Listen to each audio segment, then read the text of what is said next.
everyone and welcome back. So for this video, we will be overviewing the Acer Purified with the specific model na A514-53-395P.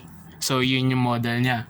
So this model is indigo blue yung color, and we have a 14-inch display with Core i3 10th generation processor, 4 GB of DDR4 na RAM, and 256 gigabytes of SSD. So with Windows 10 of course. So this laptop comes with your charger. So yung charger niya is the typical charging power brick, and then meron kang 3-prong connector here, and yung charging niya interface is the DC. So yan yung charger niya. Moving on, so this laptop is matte, has a matte finish. So I'm not sure if it is really visible sa ating camera. So it has a matte finish. So hindi siya glossy. So the fingerprints will not stay pag niya siya nahawakan. So this is very light. Sakto lang yung bigat niya. And it is also quite thin, sakto lang. So yung kanyang cover is made out of aluminum, and then once you open this one, so it is made of plastic naman. And so you have here the keyboard. So the keyboard doesn't have a backlit. And this is the Core i3 10th gen processor. So other features here is the it is thin. So aluminum top cover, narrow bezel. So medyo narrow na siya for a budget friendly laptop. Wi-Fi 6, so one of the fastest or latest.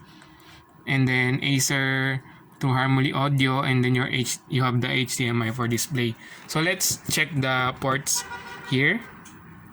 So you have, before that, so you have the monitor, and then sa monitor you have the below that the Acer logo, and then doon sa hinge, so na doon yung Aspire na nakasulat.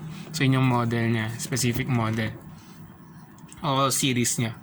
So on the left side, so we have here the power DC connector, and then you have still the Ethernet here.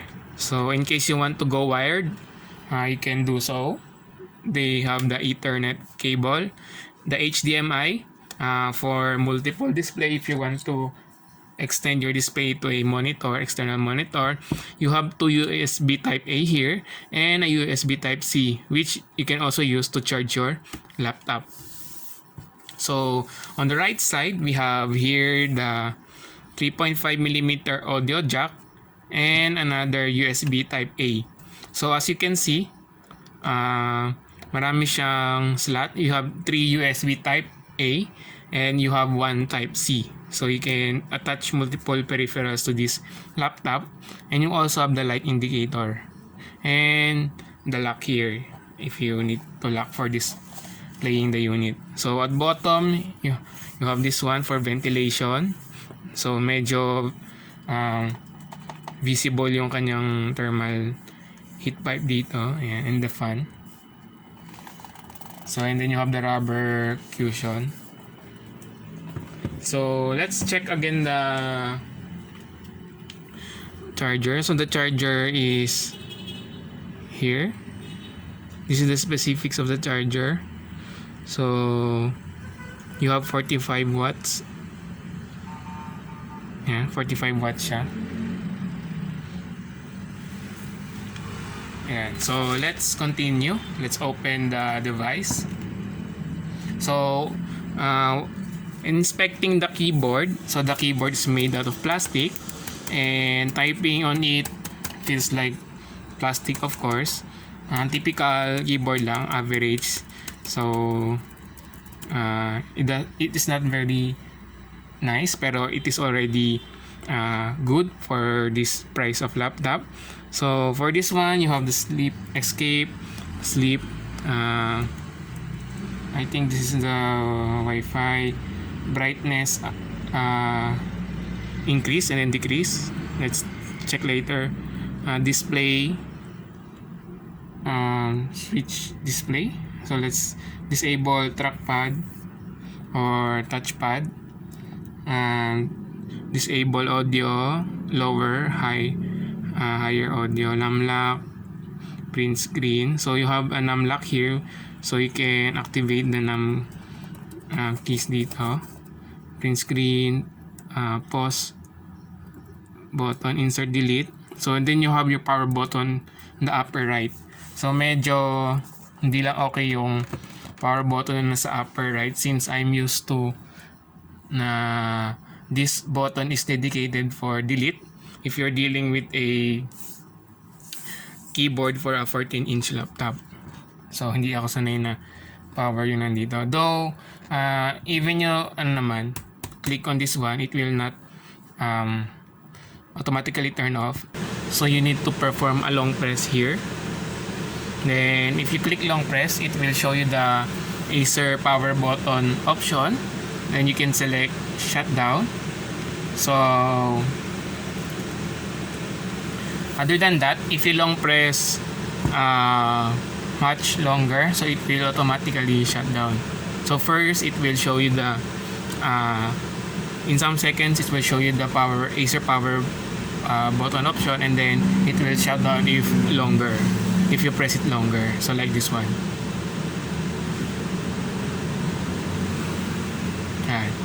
So it takes some amount of time to shut it down using the power button. So accidentally pressing it will not turn off your computer. So I just push it so it turns on. So let's try if what will happen. So if I click this sleep, and so it will sleep, make your laptop sleep. And so let's open it again. So let's open it again. So you have this one. So this is the airplane mode, and then turn on the airplane mode. This is the lower the brightness and increase brightness. So I'm not sure why this one okay. Sa kanya ganito yung kanyang symbol.